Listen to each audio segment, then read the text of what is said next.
Film diawali dan memperlihatkan dua orang petugas pengantar uang dari perusahaan bernama Fortico yang baru saja keluar dari markas. Baru saja keluar dari sana, tiba-tiba mobil mereka dihadang oleh truk yang ternyata merupakan skenario dari perampokan yang sudah tersistematis.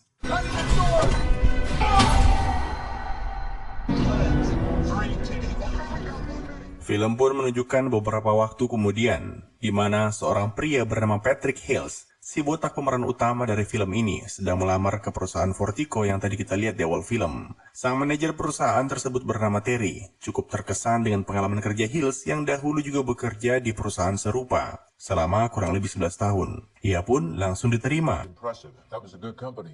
We lost a couple of guards a while back. Still haven't found the scum who did it. Hills kemudian dibawa ke ruang lain untuk bertemu rekan kerjanya yang memakai julukan Bullet. Jadi, para pengamanan di Fortico ini semua menggunakan nama samaran, termasuk Hills yang dari sini kita akan sebut sebagai H. Singkat cerita, kemampuan lapangan H pun dites oleh Bullet, mulai dari kemampuan fisik, menembak, hingga mengemudi. Untuk lulus tes, orang-orang membutuhkan nilai 70 dan H lulus dengan nilai yang pas-pasan. Let's get you suited. Begitu lulus, H pun ditemani Bullet untuk masuk ke ruang ganti. Berkenalan dengan para pegawai di sana. Terlihat orang-orang cukup sinis dengan kehadiran pegawai baru. Dan by the way, karena Fortico ini tempatnya penyimpanan duit yang jumlahnya bisa sampai triliunan, makanya setiap mereka keluar masuk terdapat beberapa pintu akses yang cukup ketat. Memulai pekerjaan pertamanya, H pun ditemani Bullet dan Dave mendatangi beberapa titik hari itu untuk mengambil uang dari berbagai perusahaan. Namun sepanjang perjalanan, Dave tak berhenti menyindir H yang ia kira tak tahu apa-apa soal seberapa berbahayanya pekerjaan mereka. Singkat cerita, di penghujung hari, mobil mereka berhasil aman kembali masuk ke markas. Untuk masuk ke dalam, mobil-mobil ini harus melewati beberapa pengecekan. Dan begitulah hari pertama kerja dari H. Maka dari itu, untuk merayakannya, Bullet mengajaknya untuk nongkrong bersama teman-teman lainnya. Namun sebelum keluar dari sana, terlihat H diam-diam mengawasi kartu identitas teman-temannya.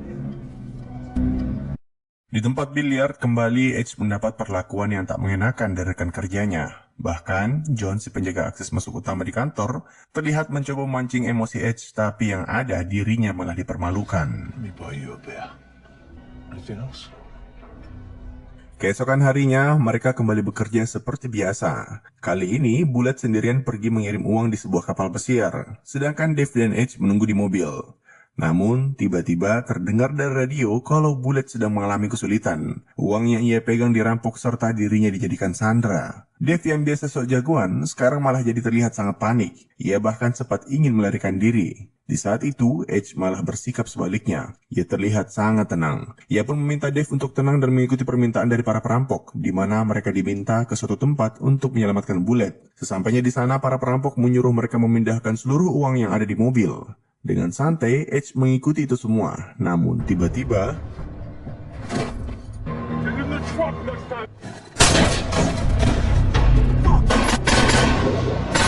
ketenangan H dalam mengeksekusi para perampok bisa dibilang luar biasa. Bahkan Dave yang tadinya sok-sokan hanya bisa terdiam. Di akhir aksinya, H sempat mengecek satu persatu wajah dari para perampok yang ia bunuh. Akibat kejadian ini, mereka bertiga pun sempat diinterogasi oleh dua orang yang kemungkinan dari kepolisian khusus. Saat giliran H diinterogasi, mereka bertanya-tanya bagaimana ia bisa membunuh 6 orang sekaligus tanpa terluka. Belum lagi kemampuan menembaknya sangat akurat dan jauh dari waktu hasil tesnya pas awal masuk. Namun, H menjawab dengan santai bahwa itu semua hanyalah kebetulan. Di akhir pertemuan, H ditunjukkan video CCTV dari kejadian perampokan yang kita lihat di awal film. Let us know if you think there's any connection between this robbery.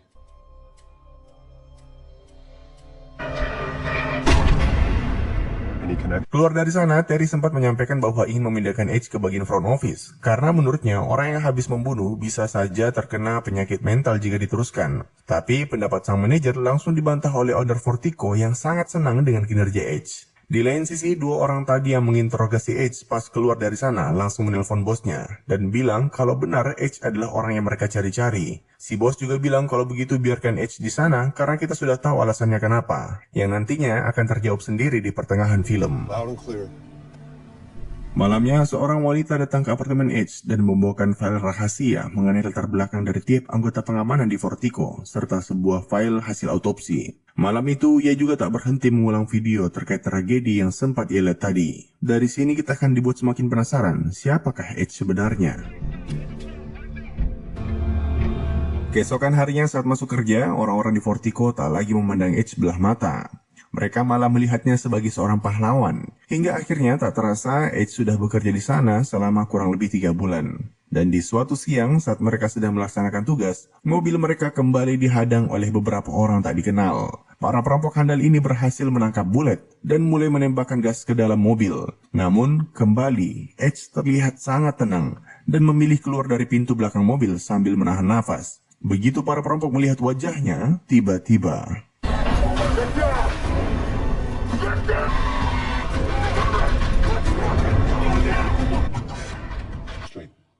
They just walked away. apa sebenarnya yang terjadi? Bagaimana bisa perampok bersenjatakan lengkap ketakutan saat melihat Edge? Makanya, Terry sebagai manajer merasa ada yang janggal dengannya. Bullet sendiri saat di bar menceritakan kejadian tersebut ke Dave, di mana saat para perampok melihat Edge, mereka semua kabur, seakan-akan melihat hantu. Like he saw a dark spirit. He's a dark fucking spirit. Di lain sisi, kejadian ini membuat Edge semakin terkenal.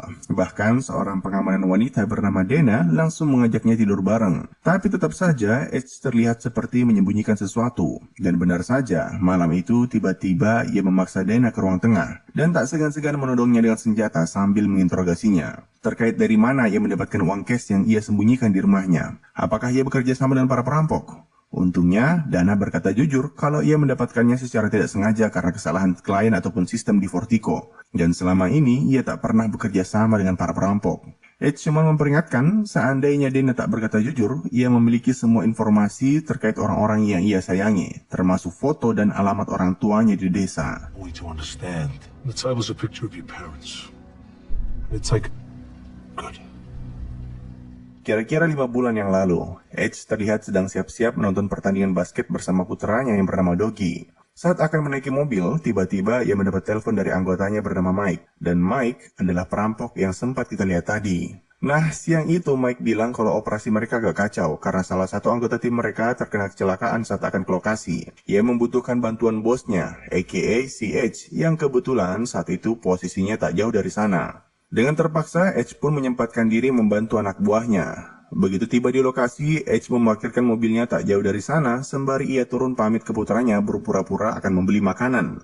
Siang itu, anggota Edge sedang berusaha merampok salah satu mobil uang milik Fortico, dan Edge bertugas untuk memberitahu ke arah manakah mobil tersebut akan belok. Begitu tugasnya selesai, mobil tersebut tiba-tiba dihadang oleh perampok lain. Karena posisi putra Edge yang tepat di lokasi perampokan, membuatnya dipaksa turun dari mobil. Salah satu perampok nampaknya tak ingin ada saksi di TKP, dan memutuskan untuk menembak Doggy. Edge yang berusaha menyelamatkan putranya juga terkena tembakan.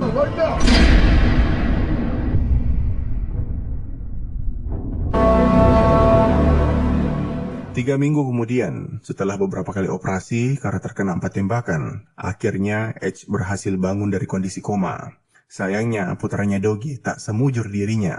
Doggy adalah putra sematawayang dari Edge. Akibat kejadian itu, istrinya menyalahkan Edge dan menganggapnya sebagai pembunuh anaknya sendiri. Akhirnya, mereka berdua pun memutuskan untuk bercerai. Mungkin kita lihat Edge tak meneteskan air mata, tapi hatinya hancur berkeping-keping. Ia pun mulai menyusun rencana untuk menemukan pembunuh putranya. Dimulai dengan menemui salah satu agen yang menjadi pimpinan bagi kedua polisi yang menginterogasi Edge di kemudian hari. Berdasarkan keterangannya, polisi belum juga menemukan pelaku ataupun clue siapa yang membunuh anaknya. Namun, ia memberikan beberapa list anggota mafia yang tersebar di kota tersebut. Akhirnya, di bawah perintah Edge, Mike dan kawan-kawannya membantai para penjahat di kota demi mencari informasi terkait perampokan kemarin. Namun, tak satu pun dari mereka yang berhasil menemukannya. Mereka pun terlihat pucat saat melaporkan hal tersebut ke Edge. You've done everything. Understood. I hear the dragon on. Fuck. Like a sounding you're dead. Mereka akhirnya kembali berusaha mencari sang pelaku, dan kali ini mereka berhasil menginterogasi salah satu anggota mafia terbesar di kota. Setelah disiksa dan diancam istrinya akan dibunuh, pria itu pun akhirnya memberitahu kalau kemungkinan pelaku perampokan kemarin merupakan ulah dari mafia dengan julukan The Gacy Brothers. Saking ditakutinya mafia tersebut, pria ini bahkan memilih untuk dibunuh dibanding ketahuan mengadukan nama mereka. Namun gilanya lagi, ternyata mafia sekelas Gashi Brothers yang dianggap tak terkalahkan, tak ada apa-apanya di hadapan Edge. Salah satu markas bisnis mereka berhasil diporak-porandakan. Tapi tetap saja, ternyata mereka juga bukan pelaku perampokan kemarin. You gotta tell the boss. No, man. That job was above them. Let go. Mike sebagai bawahan terdekat Edge dengan hati-hati akhirnya berusaha menyampaikan kalau usaha mereka semua ini telah sia-sia dan bisa saja akan menjadi bumerang bagi organisasi mereka suatu hari nanti. Truth. We need a different approach. You're right, Mike. I'm gonna go back to London for a while. Mendengar nasihat itu, Edge pun diam-diam tanpa diketahui anggotanya memutuskan untuk mencoba mencari pembunuh putranya dengan cara menyamar sebagai pengamanan di sana. Ia meminta salah satu kenalannya bernama Christy untuk membuatkannya identitas baru yang akhirnya ia gunakan untuk melamar di Vertigo. Dan dari sini jelaslah semua siapa sebenarnya Edge. Just make sure you took it over there. Film pun kemudian menunjukkan beberapa orang mantan anggota militer yang sedang berkumpul membahas tentang betapa membosankannya kehidupan mereka. Grup ini dipimpin oleh pria bernama Jackson, dan sejak pensiun dari militer, sehari-hari ia bekerja sebagai satpam di mall. Di tengah perbincangan, seorang anggota mereka yang sehari-hari bekerja sebagai kepala pengamanan seorang pengusaha, bercerita kalau uang lemburnya belum juga dibayarkan. Setengah bercanda, ia mengatakan ingin merampok uang bosnya. Tapi ternyata perkataan itu dianggap serius oleh teman-temannya, dan akhirnya mereka melakukan perampokan tersebut. Incoming. Even Sayangnya, hasil curian mereka tak sebanyak yang diharapkan. Dari sinilah akhirnya mereka mencoba mencari target yang lebih besar, dan tak lain adalah truk pengantar uang. Menggunakan koneksi orang dalam, mereka berhasil mengetahui pergerakan dari truk yang ingin mereka curi, dan dari sana operasi berjalan dengan sangat lancar. hero. It's not your money. Show me you fucking. Yeah.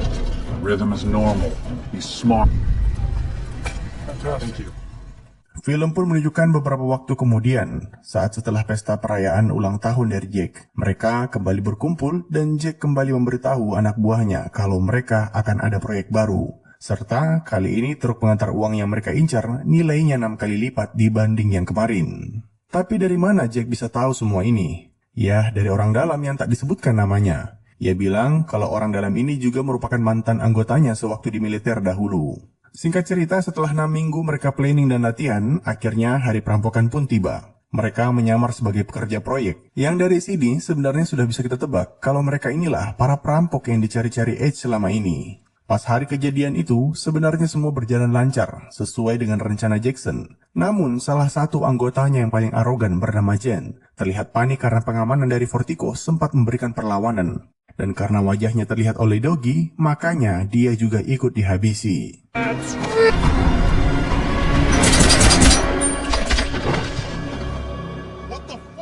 Setelah merampok, Jackson dan anggotanya vakum tanpa bergerakan kurang lebih selama 5 bulan. Dan kali ini mereka kembali berkumpul karena akan kembali melakukan aksi perampokan besar-besaran.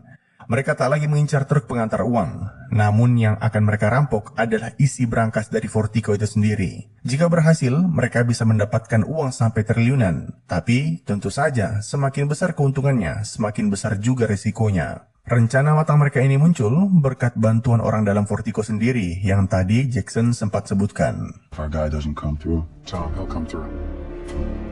Okay, let's run. Akhirnya, 3 minggu kemudian, hari eksekusi pun tiba. Jackson sendiri berpamitan ke istri dan anaknya yang tak tahu apa-apa soal aksi gilanya. Dari sana, ia sempat singgah untuk menjemput Jen. Melihat isi apartemen Jen dipenuhi barang-barang mewah, Jackson sempat emosi karena hal itu bisa membuatnya dicurigai kepolisian.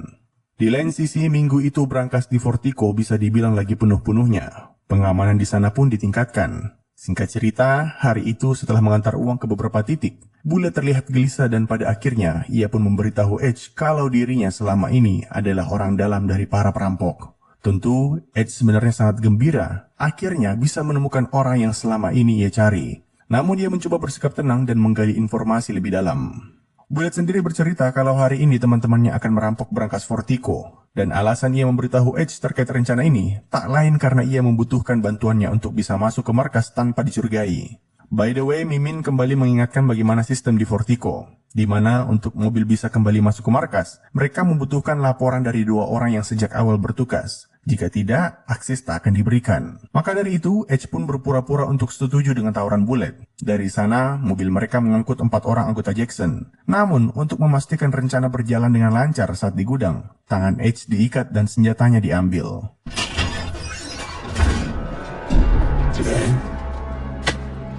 You'll see tomorrow.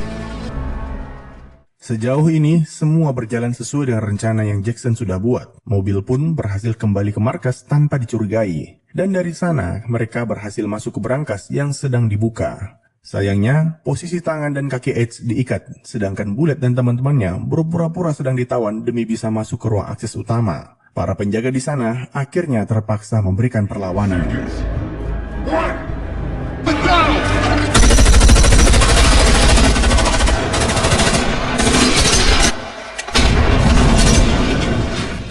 Sekalipun Jackson dan kawan-kawannya mengenakan pakaian anti peluru, bukan berarti mereka sepenuhnya aman dari tembakan. Salah seorang di antara mereka pun tumbang. Tapi misi berhasil, di mana pintu akses agar mobil utama mereka bisa masuk ke markas berhasil dibuka. Dan di saat mereka sibuk memindahkan uang, disitulah akhirnya Edge memulai aksinya.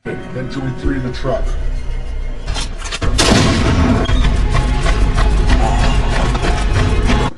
What do you want us to do? Edge juga mengambil pakaian yang musuhnya tadi kenakan. Berkat penyamarannya, ia berhasil membunuh satu lagi anggota Jackson. Setelah itu, ia diam-diam memasukkan HP ke salah satu tas uang di dalam mobil. Di lain sisi, Dave dan Terry yang tadinya sudah dibebaskan oleh Edge, sempat menjadi incaran salah satu perampok. Hampir saja mereka mati jika Edge tak segera muncul dan membunuh perampok tersebut.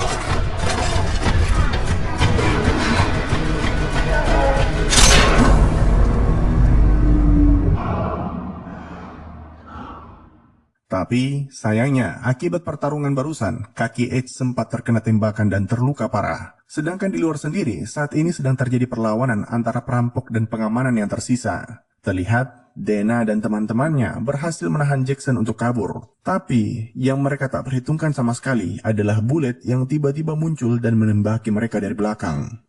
Saat akan naik ke mobil, Jackson dan kawan-kawannya dihujani peluru oleh Edge. Dan salah satu tembakannya berhasil melukai leher Jackson. Tapi tanpa Edge sadari, Bullet juga ternyata sudah berada di sampingnya.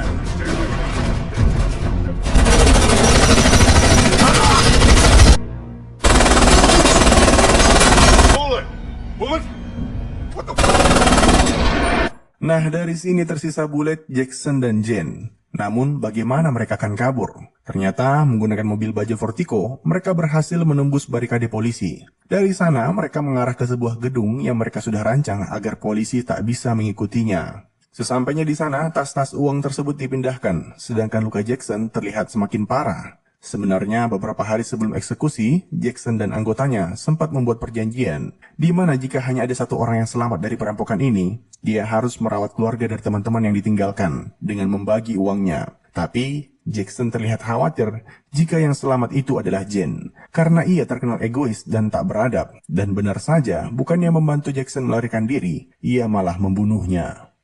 Okay, I'll get the boss.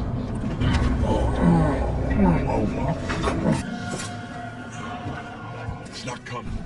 By the way, di gedung itu terdapat sebuah terowongan rahasia yang tak diketahui siapapun. Menggunakan motor ATV yang sudah mereka letakkan di sana, uang-uang itu kemudian diangkut ke ujung tunnel yang di sana juga sudah terdapat mobil yang siap digunakan. Di akhir aksi ini, sebenarnya Bullet ingin mengkhianati Jen. Tapi ternyata...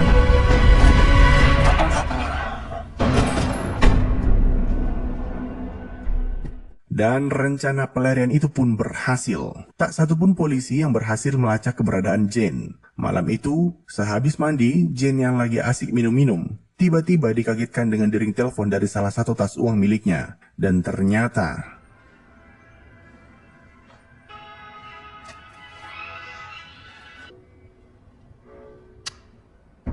Jen mengira kalau Edge di sana karena ingin mengambil uangnya. Padahal, Edge hanya ingin Jen membacakan sebuah berkas yang tak lain adalah hasil autopsi dari putranya, terkait di mana saja peluru menembus tubuhnya hingga akhirnya meninggal. Dan dari sana, Edge pun memberikan balasan yang setimpal.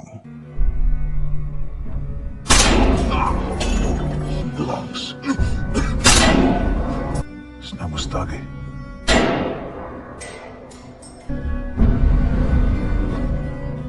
Dan begitu keluar dari sana, pimpinan polisi yang kita lihat tadi telah menunggunya untuk mengangkut jasad Jen. Dan dengan begitu, film pun tamat.